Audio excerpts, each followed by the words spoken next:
তপ্ত গরমে যখন চারিদিকে নাভিশ্বাস অবস্থা, তখনও কিন্তু আমাদের সেই সন্ধ্যের নাস্তায় কি খাবো সেই জিনিসটা মাথায় কাজ করতেই থাকে। তো কি খাওয়া যায়? নর্মালি যখন ওয়েদারটা ভালো থাকে, নর্মাল থাকে, তখন আমরা কি করি, ভাজা পোড়া কুরকুরে মুচমুচে চা এসব খেয়ে থাকি।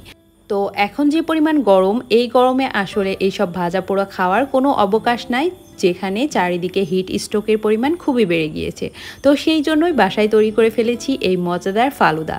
ফালুদাটা খেলে আপনার শরীর মন সব কিছু ভালো থাকবে, সুস্থ থাকবে, হিট স্ট্রোকের পরিমাণটাও বেড়ে যাবে। এখানে যেহেতু দুধ আছে, সুষম খাবার, ফল আছে, বিভিন্ন ধরনের সাবুদানা আছে, সবগুলোই শরীরে পানি ধরে রাখার মতো একটা সুন্দর ক্ষমতা রাখে। তাই ফালুদা কিন্তু আপনারা বাসায় তৈরি করে খেতে পারেন। এই মজাদার ফালুদাটার ফুল রেসিপি আপনারা কিন্তু আমার ইউটিউব চ্যানেল এবং ফেসবুক পেজে পেয়ে যাবেন। চাইলেই আমার ইউটিউব চ্যানেল এবং Facebook page Pinky's cooking and লাইফস্টাইলে ভিজিট করতে পারেন। এটা খেলে আপনার পরিবারের সবাই সুস্থ থাকবে ইনশাল্লাহ। ভাজা পোড়া খাওয়ার থেকে অনেক বেশি উপকারী ও স্বাস্থ্যসম্মত। ট্রাই করে দেখতেই পারেন।